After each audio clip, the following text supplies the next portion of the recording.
And it's welcome back to We Love Ugly Data, the Deep Analysis podcast. This is episode 25. Yes, that's your life flashing before you. Episode 25 is, or if you're recording it in the old-fashioned way, series 4, episode 3. We're now getting to the stage where episode 3 is March, so I find it easier to remember them than we used to when those were all out of skew. But Dan is with me this time. Hi, Dan. Hey, Matt. 25 episodes. I feel like we should have a brief celebration of some sort. What people don't know is this podcast is really something. It's what Matt does, because if you left it up to Alan and me, we'd probably be on number 3 by this time. But thank you, Matt, for your persistence. Well, that's okay. But part of the weird collection of criteria that make up my personality is that once I'm given a task, I will then repeat that task forever, even if nobody wants it anymore. But I know some people still like to join us for this each time, and your presence is always welcome. And of course, those of you who've been here before know part of the format of the podcast is telling you the format of the podcast. And for those who haven't been here before, here's the format of the podcast. The format is 3 topics, roughly 30 minutes to get through them. As Dan's on today, you will have guessed this will be an IDP special. And the IDP specials do tend to end up with a higher audience. So that's not to make you big-headed, Dan, but they do tend to attract the niche audience, which is IDP, which is significantly bigger than the niche audience who normally comes along for the podcast. So that's kind of the reason. I have no explanation for that. You don't have to explain it. If you try to understand the chemistry of it, you'd lose that chemistry. Let's just use it to our advantage. And of course, the reason you're on is topic 1. There's a new IDP market analysis report out. For those of you who are watching this, up on screen is the front cover of that. So this is just take brass take. Let's assume that lots of people are joining us for the first time on this and haven't read the report yet, aren't subscribers, or haven't decided to do it as an out-of-pocket expense and download it. Dan, give us a little 30 seconds, if you can, about what is the IDP market analysis report all about at a high level. Then we can duck into a couple of the important topics from this edition. Yeah, sure. So thanks for having me on to talk about this. I write a report with help from the team to cover the intelligent document processing market. It's become an annual report. I think this is the 4th one. And what we do is we look at basically every software company and product in the world that does document processing using AI. In other words, computers are reading documents for humans and then acting upon the data that's extracted. This has been around for a long time, but the market has really exploded in the last 5 years because of transformers and other kind of cool things that have happened. So we are now tracking 415 software 450. vendors. I think the first time that we did this on the podcast, it was like 350. So we're still growing at not an exponential rate, but a decent rate. Yeah. We saw something like about a 15% growth in just the number of vendors that we're tracking in the past year. And almost all of that was due to LLMs. Yeah. So there's a lot in the report about what's happening. Let's just go right to the big things. What are the big things? What's happening with Gen AI and LLMs after 2 years? Is it really making a difference? We have a lot of coverage on that. We also do the numbers, which we're going to talk about in a second here. That's one of my favorite things to do, is dig in and see what the actual revenue growth is. We also break it down into categories, which I'll talk about in a bit, that are quite unusual. We're the only analyst that bifurcates and then takes it even further into all these different areas, because IDP is a big tent. It's not one product. It's used in a lot of different ways, and we're hearing a lot more people talk about it now because, again, of Gen AI than we ever did before. Absolutely. And in fact, we talked a little bit about in the past, and Sonia, I think we've covered it a couple of times, how IDP is probably the first recognizable market that's actually generating real revenue from generative AI. Now, I know it existed much before that, but as we've talked about in the past, that's one of the things that suddenly brought it to the fore. And one of the things that's caused that explosion in companies is transformers, and therefore therefore Gen AI. But as you said, the purpose of all this stuff, sorry to break this to those of you who haven't realized it, the purpose of all this stuff is to make money. And for those up on the screen, we've got the 2023 versus 2024 IDP market revenue numbers, Dan. Talk to us a bit why that's significant, and what that's telling you about the state of IDP in 2025. Yeah, well, it's growing. That's the first thing. Yeah. So we tracked it going. That's about a 21% growth, which is good growth in a multi-billion-dollar market. And it's particularly good for this market because there are so many vendors that have been around for 10, 15, even 30 years in this market. And there's a lot of new vendors that have come along in the last 5 years. The growth in the market is being driven mostly by new entrants in the last 5 to 7 years. The legacy vendors are not growing at the same rate. They're growing sort of at the same slow 6 to 7, 8% a year that we saw before the transformer boom back in 2017. So it's significant. The market is growing enough that it's attracted a lot of investor interest over the past couple of years. And we have a special section in the report where we look at the deals of the year for investment fundraising. And even in a down year, it still is kind of eye-opening on the valuations that are being placed on these companies. So that's the first thing, is it's a strong market. It's growing, but not all boats are being lifted by the tide at the same level. Some of them are still on the beach, if you know what I mean. Now, this next chart, when I put this chart together, just up on screen for the people who are listening to this rather than watching it, we've got IDP revenue by category. So within the report, you don't just deal with IDPs, you break these down into individual kind of specialist buckets, if you like. Could you just want to give us a little heads up about how you break that apart and why before we get into the numbers? Yeah, thanks for explaining that to people who aren't looking. Even if you're looking, this is not an easy chart to digest quickly. Okay, we've got plenty of time. Yeah, that's what you say. So let me net this out for you. What's important about this slide is we break the IDP market and products into 6 different categories. No, I'm sorry, 7. 7. I should know this. 7 different categories. Well, yes. Yeah. And for example, you've got what we call the IDP pure play product category, and that would be people like Kofax, who've been around. They're tungsten now for many, many years. Abby is another great example. Then you got a lot of new companies that came along in the last 5, 7 years. Hyperscience is a great example of a company that's a pure play IDP product, end to end, all the bells and whistles, everything you need. And that category is still the largest category. It's almost $2 billion of our market, but it grew about 12% last year. So under the market. So what's driving this growth? You can see this. If you look at the blue line, this is the important one, okay? Yeah. You'll see it suddenly spikes to 93%. 93%, which suggests, 1, a lot of growth, but 2, it also suggests an early stage market, right? Absolutely. So this is the document AI category of the market. Now, who's in the doc AI category? The hyperscalers. Right. So Microsoft Azure Doc AI tools, Google Doc AI. A lot of people, developers are using AWS document AI tools. And we also, for the first time this year, we're counting some revenue in that category from the LLM makers. Okay, so for those of you who are following the news and saw that Mistral, for argument's sake, started to add an IDP-like product recently, and I'm sure there are lots been written in your world about that, Dan. That would fall into that bucket. Just for me, what can you define what Doc AI is and why it's separated from IDP product? Just for the layperson like me who's not necessarily deep in the weeds of your world. Yeah, document AI. It's typically, let's call it a tool.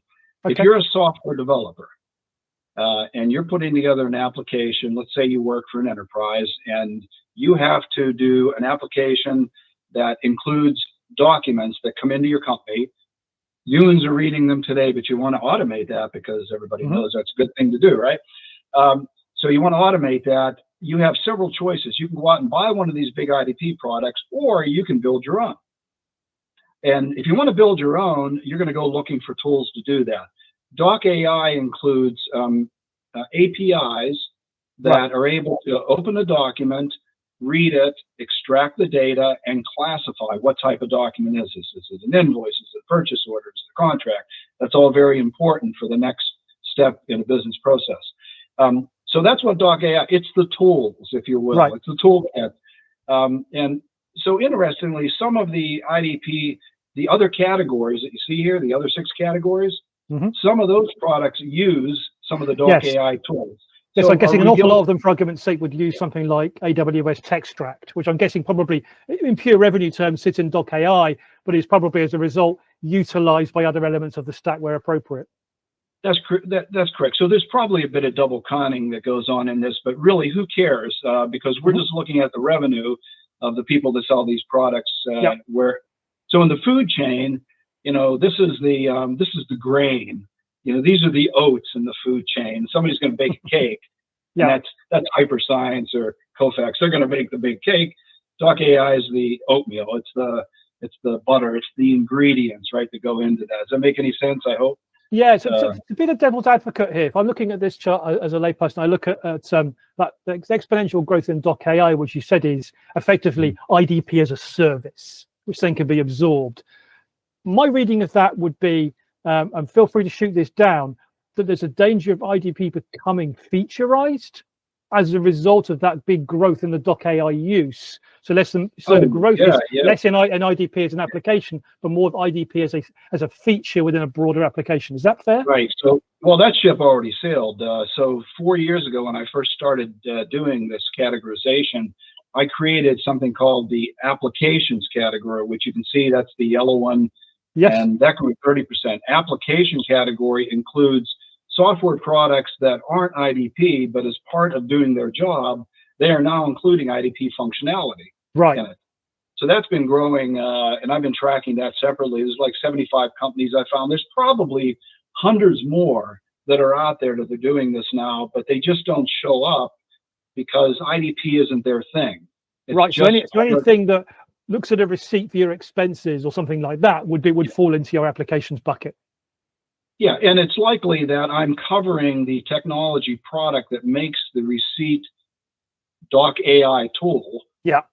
Right, in the Doc AI category or in the IDP pure play. So it's a very interesting shifting market, and that's probably one of the reasons why the pure play IDP products aren't growing as fast, because this functionality is making its way across into every application corner that you can imagine.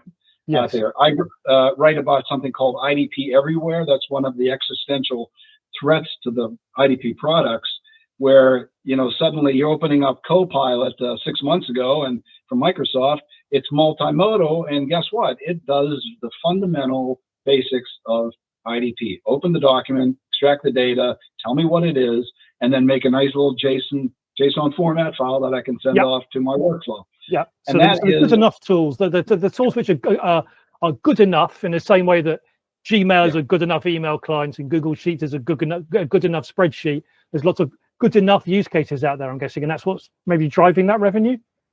It's really, a lot of this is driving front office use. Right. Now, for the back office, claims processing, forms processing, tax processing, unemployment claims processing. These critical applications that are going on where somebody might actually be processing 10 million documents over the weekend. Okay. That still is the realm of the IDP pure play products. That's where the big dogs play, because those systems are very complex.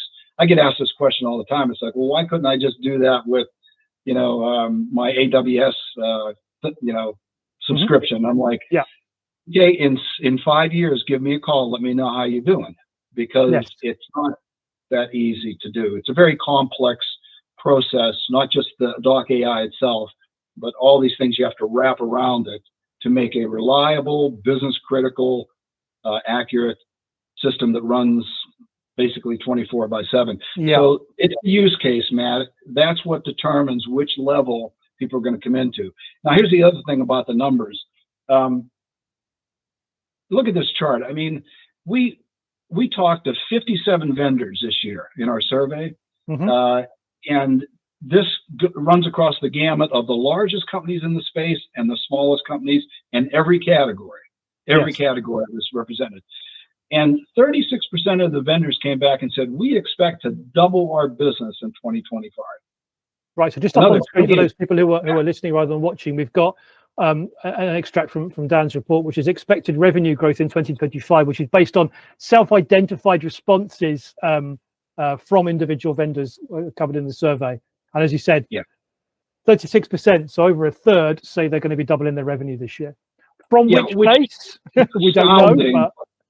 But when you break the numbers down and find out what that means, most of those companies were under 10 million in revenue. Exactly. Yeah.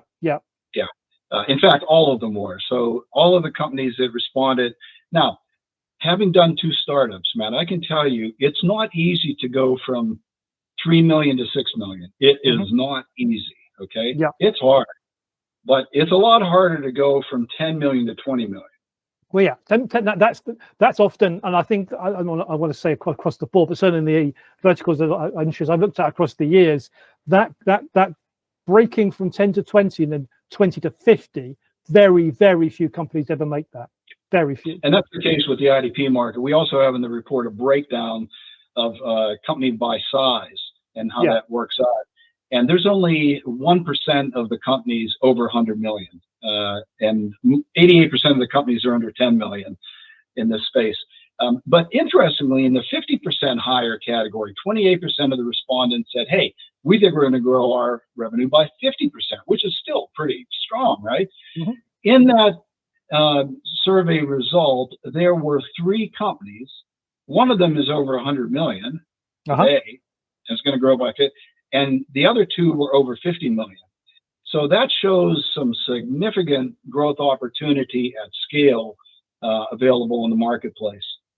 So just get some context for people. Typical IT expenditure inflation each year at the moment is running about 7 to 9% in North America.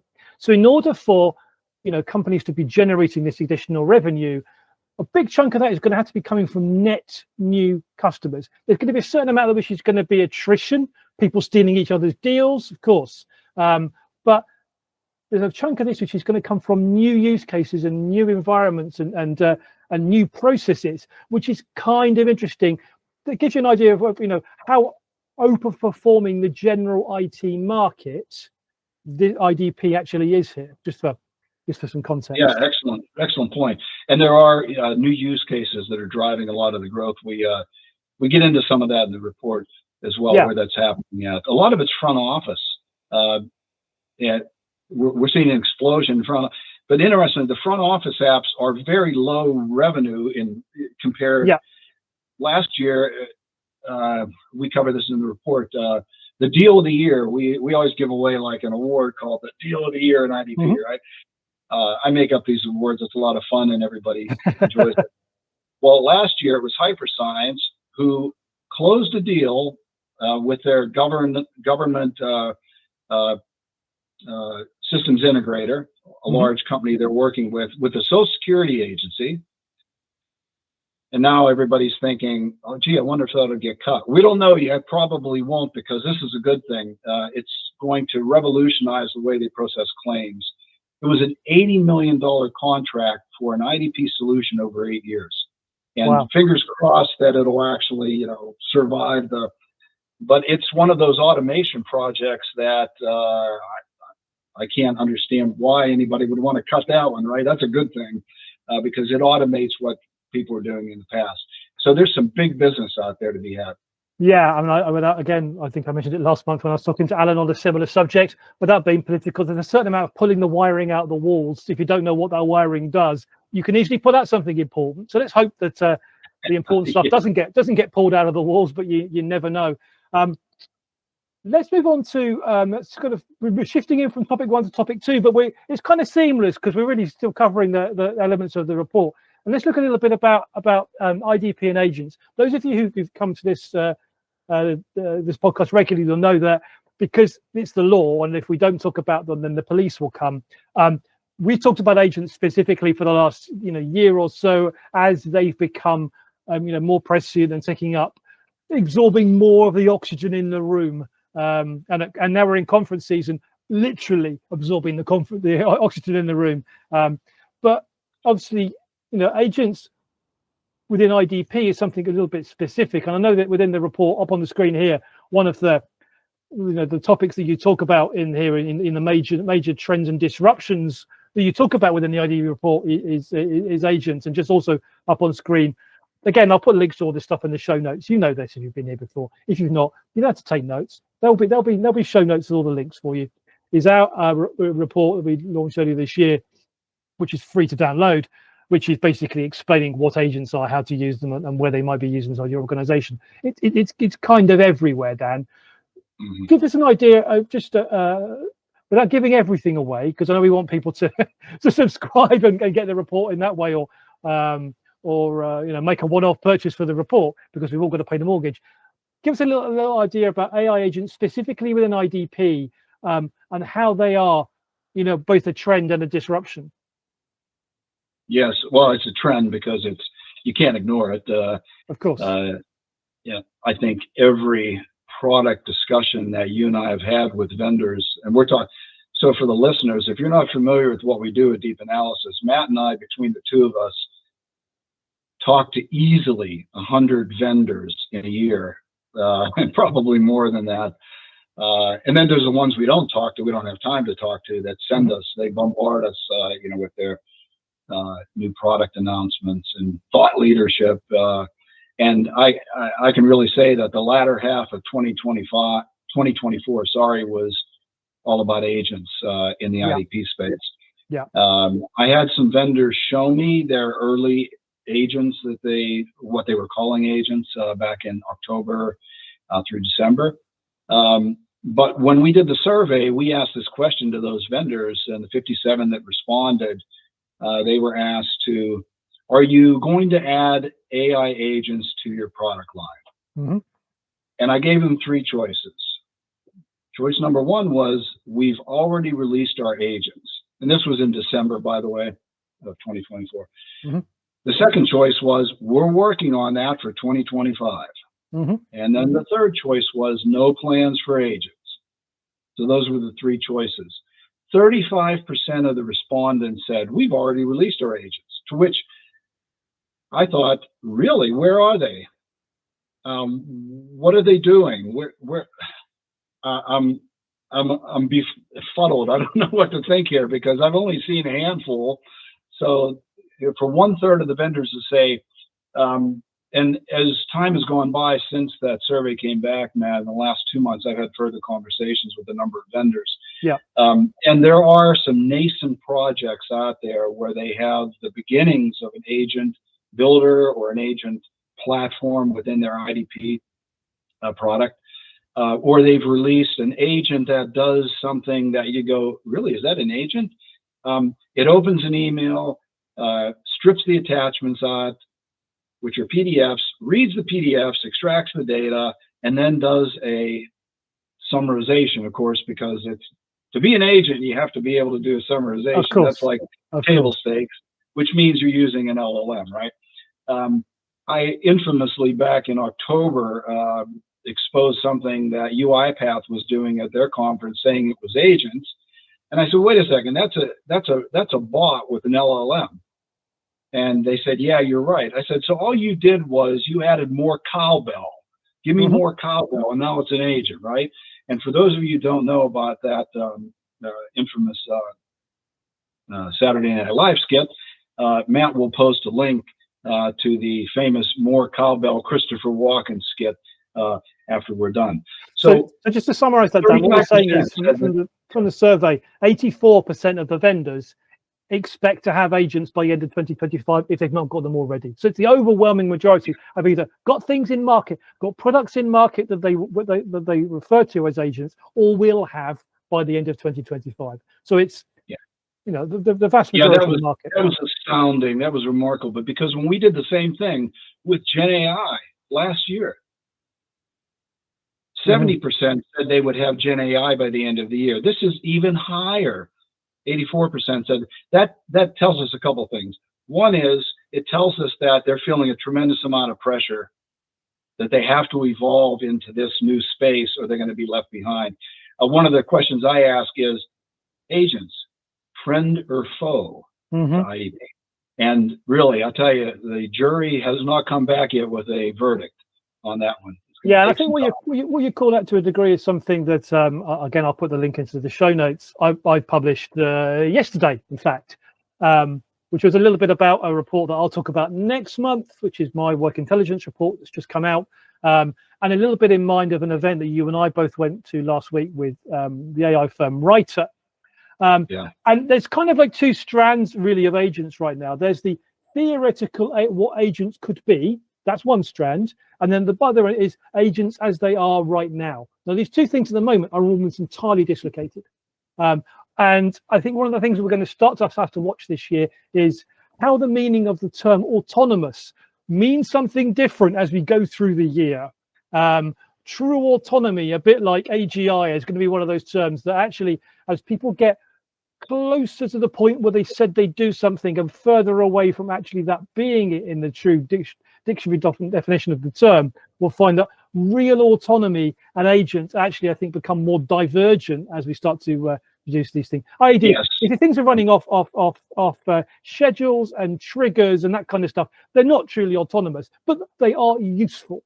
And we need to make sure that that should be the thing that we're focusing on, is what something is actually useful and delivers value to the people deploying it, more than whether it's purely, truly autonomous or not. Yeah.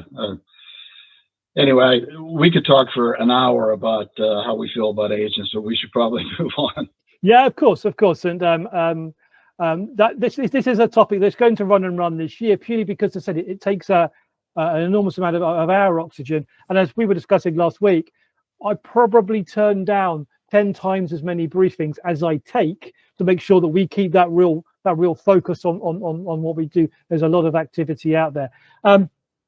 Let's get back to the final part 3 of our very self-referential discussion about analyst value. Those of you who've not been on the last couple of podcasts, Alan and I have been talking about some of the ways in which analysts really increase value. So some of the ways where your money spent on analysts is a good return, and some of them that we maybe think are poor value from the analyst community. I'll be writing this up into a blog post that I have all of them. But as Dan hadn't been on since we started this, we need to get Dan's opinions on them. So Dan, to add to our increasing value pile, I asked you to suggest a couple, and you've added a couple in here. One of which is Call the Baby Ugly, and the other is competitive analysis. Let's start with the ugly babies. Yeah, let me preface this by saying, Matt Allen and I, if you made a person and put all 3 of us together, would probably have all the experience and knowledge and wisdom of the markets we cover. I used to be a chief marketing officer, and I bought a lot of analyst stuff over the years. I've been a customer of everybody, right? Except, interestingly enough, deep analysis. That was later on. Yeah. That's not fair. I would have been. I've been working with Alan. Say so. Yeah. So 451, we did some business way back in the day. Open text, of course. So increasing value. How do I see analysts increasing value? Well, the first thing is, an analyst is like your Uncle Joe. He's the one that, when everybody's coming over to see the newborn baby, and the mother's showing off this little tiny thing, and everybody's going, "It's the most beautiful baby we've ever seen," and it looks just like his mother. And then Uncle Joe looks at it and goes, No, that baby looks like a rat, or a reptile or a serpent or something like that. Uncle Joe's calling the baby ugly. In other words, Uncle Joe is giving the brutal truth, right? Not the sort of what we wish or what we aspire to, but it's no. It actually looks like it just came out of where it came from, and so it's ugly, right? And so calling the baby ugly is a metaphor. Obviously, it's a bit crude. but it's used in some circles about if you're a CEO, for example, and you've got to get your executive team moving in a different direction, but you don't want to blow everything up. Okay, you're a servant leader CEO. Yeah, remember that, right? And you want to keep the team together, but so you want to get the point across. You bring in an analyst from outside who's an objective person that doesn't work inside your team, and that analyst can call the baby ugly. Right, I see. Yes. And yes, it's to give at the end of the day, the analyst gets to go home, and then the exec team can fight over, and it's actually kind of a team building exercise. They can attack the analyst point of view, and a funny thing happens. If the analyst is telling the truth, which we're supposed to be sometimes, yes, then funny thing happens. The team actually comes around to that point of view, and then the CEO slyly has achieved his goal of transformation by bringing somebody else in from outside. This is one of the greatest values of a third-party analyst that knows what they're talking about, is to have them deliver that message. So anyway, that's what we call it. Call the baby ugly, Uncle Joe. So competitive analysis is something that you would have been primarily buying as a consumer of analyst materials, right? Yeah. In fact, I'm in touch with one of the analysts that we used to bring in to call the baby ugly in my startup back in around 2003 when we desperately needed it.